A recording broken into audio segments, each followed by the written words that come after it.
Bonjour à tous, j'espère que vous allez bien. On se retrouve pour une nouvelle vidéo d'une recette de canard. On est toujours dans la saga canard, donc aujourd'hui on va voir les rillettes. Donc on a récupéré toutes nos parures, tout ce qui nous a intéressé pour faire des rillettes. On aurait pu conserver les manchons et les faire confire, tout comme les cuisses, afin d'agrémenter un cassoulet par exemple. Là en l'occurrence j'ai récupéré le maximum de ce que je pouvais sur mes carcasses au terme de cette saga, on va dire, de transformation d'un canard gras. J'espère que cette vidéo va vous interpeller sur comment récupérer le maximum sur ces carcasses. N'oubliez pas que vous pouvez vous abonner à la chaîne et puis vous avez la petite cloche de notification qui vous aide à suivre les recettes qui paraissent régulièrement. Donc on est parti pour cette recette de rillettes de canard. Allez, à vos planches, à vos fourneaux, on y va!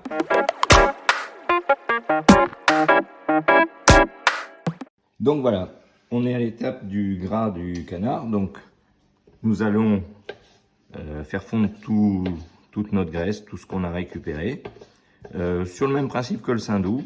Donc on va couper en petits cubes, lancer la fonte, et une fois que ce sera bien amorcé, on mettra nos morceaux de carcasse si on en a, nos morceaux de viande. Si vous voulez faire des gésiers confits, vous faites des gésiers confits. Si vous voulez faire des coups confits, vous faites des coups confits. Donc il y a quand même beaucoup de choses à faire. Et si vous voulez vous le garder pour plus tard, eh bien vous stérilisez une demi-heure, une heure minimum. Donc voilà, on va lancer la fonte dès que tout sera coupé. A few moments later. Donc voilà, comme pour le saindoux, je lance ma fonte, j'ai mis un peu d'eau, pas de sel, pas d'assaisonnement, on est bien d'accord. Et c'est parti, 5-10 minutes à fond pour amorcer la fonte. Et ensuite, je passe au ralenti pour que ma fonte se fasse tranquillement, comme pour le saindoux.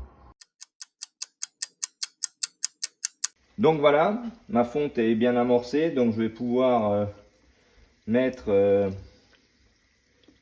toutes les viandes que je veux passer en rillettes. Les manchons de canard, les os avec tout ce qu'il y a à passer. Et une fois que tout sera cuit, eh ben, on sortira les morceaux délicatement, les morceaux osseux surtout, et on décortiquera tout, on pèsera et on assaisonnera.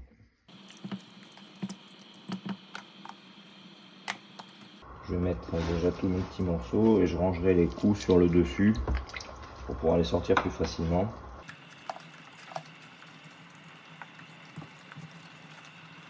On pourrait assaisonner déjà une partie, mais comme on va certainement pas réutiliser toute la graisse de fonte, de cuisson, on va certainement avoir une graisse assaisonnée après. Et si on veut s'en servir pour par exemple des confits ou quoi que ce soit, ce serait dommage de sursaler les confits. Donc voilà, on est parti, on va monter tout doucement à frémissement et on va mettre à feu très doux à mijoter. Donc voilà, au terme de ma cuisson, je vais retirer mes viandes. Il y a toujours une petite croûte qui s'est formée sur le dessus. Donc je vais égoutter toutes mes viandes. Quand tout sera égoutté, je vais tout décortiquer, enlever tous les os, les peaux éventuelles qui sont cuites. Et une fois que tout sera décortiqué, on reprendra tout, remettre l'assaisonnement, une ébullition avec un peu de graisse. Donc voilà, on va tout égoutter. Et puis on va laisser décanter la graisse. Comme ça, s'il y a du jus, un peu de viande dans le fond, on va essayer de dissocier le jus de la graisse. Voilà. Donc voilà, j'ai tout égoutter ma matière, donc mes os, mes pots, mes viandes. Donc maintenant, je vais tout trier. Je vais mettre mon maigre effiloché ici, mon gras, mes pots et le gras qui n'aura pas fondu, et mes os. Je vais tout séparer comme ça jusqu'au dernier morceau. Et après, on va donc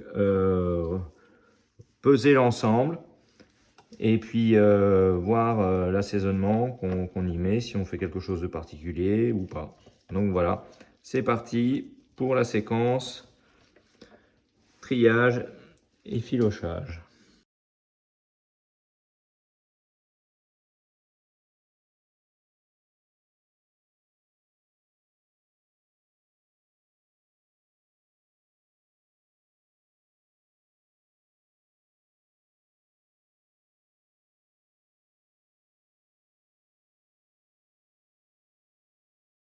A few minutes later. Donc voilà, j'ai fini d'émietter, d'effilocher toutes mes viandes. Donc voilà les os que je ne garde, dont je ne garde rien. Les peaux, les petits morceaux de gras qui n'ont pas fondu, je les ai hachés vite fait au couteau, très fin, pour pas trop les retrouver. Ma viande effilochée est là. J'ai repesé mes masses, donc j'ai à peu près 2 kg. Donc je mets mon sel, mon poivre blanc. Je vais tout remettre dans ma casserole, remettre à feu doux avec une petite louche de graisse fondue afin d'homogénéiser l'ensemble. Voilà, donc c'est parti, on met tout sur le feu. Donc voilà, j'ai mis mon hachis de gras, ma louche de graisse et je viens remettre mon maigre. Voilà. Et mon assaisonnement. En l'occurrence, j'ai mis sel, poivre. Et je relance mon feu pour remettre le tout en chauffe en température ensemble et homogénéiser tout l'ensemble. Si je vois que ça manque de graisse pour homogénéiser, pour émulsionner un peu l'ensemble, je rajouterai un peu de gras. Le but étant de ne pas avoir des rillettes trop grasses non plus. Moi là, à prime abord, je pense qu'on peut remettre un petit peu de graisse.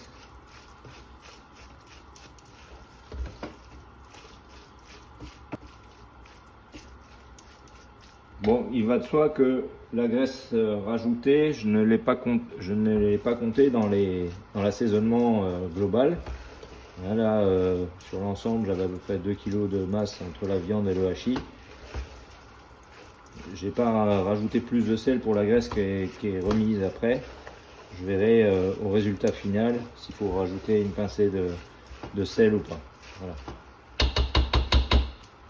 En fait, le but c'est déjà de trouver un juste milieu entre le maigre et le gras. Et puis, comme on a tout désossé et tout, ça restérilise aussi l'ensemble, entre guillemets, le fait de remettre une ébullition.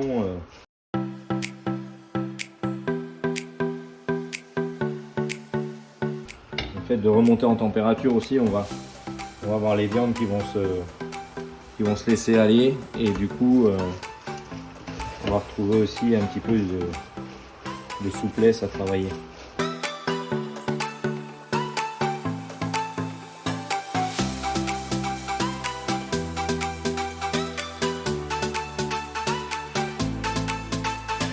Alors après, libre à vous d'agrémenter les rillettes comme vous le voulez, hein. Si vous voulez rajouter des épices spéciales, un vin ou quoi que ce soit. Tout ça est à votre libre imagination et à votre libre goût. Moi pour ma part, après j'aime bien en garder une petite barquette pour l'apéritif ou quoi très prochainement. Mais si par cas vous en faites une grosse quantité, bien sûr vous stérilisez. Voilà, vous stérilisez au moins une demi-heure, 3/4 d'heure. Et là, votre produit ne risque rien, puisque c'est déjà plus ou moins confit, on va dire. C'est archi cuit, donc vous ne risquez en aucun cas de changer le goût ou la nature de votre produit. Et là, je vais remettre de la graisse.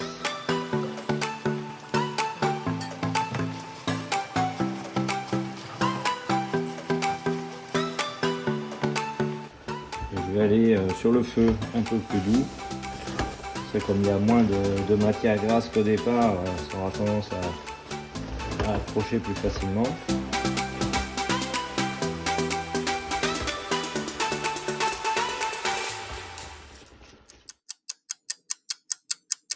Donc voilà, nous arrivons au terme de cette cuisson de rillettes de canard. Donc mais maintenant, libre à vous de le mettre en terrine, en bocaux pour stérilisation, en barquette. Donc voilà, tout est possible. Voilà.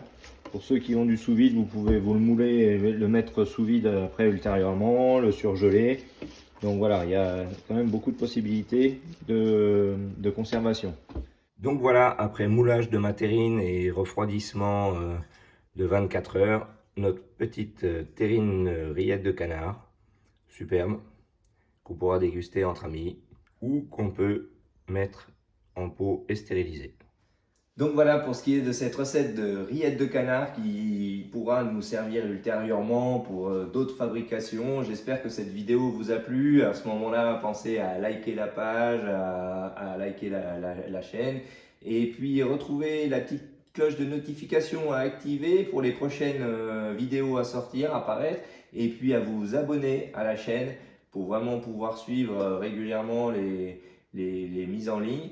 Donc vous avez aussi en description en barre d'infos, vous retrouvez les liens internet, réseaux sociaux. Alors mon site internet, n'hésitez pas à faire les curieux, à aller cliquer sur le lien si vous avez quelques minutes. Et puis vous retrouverez toutes les recettes qui sont parues en vidéo avec les descriptifs techniques au niveau du matériel, les pesées des ingrédients, les temps de cuisson ou de salage, et le déroulé écrit pas à pas en plus de la vidéo que vous avez maintenant. Donc je vous dis à très bientôt, portez-vous bien, ciao!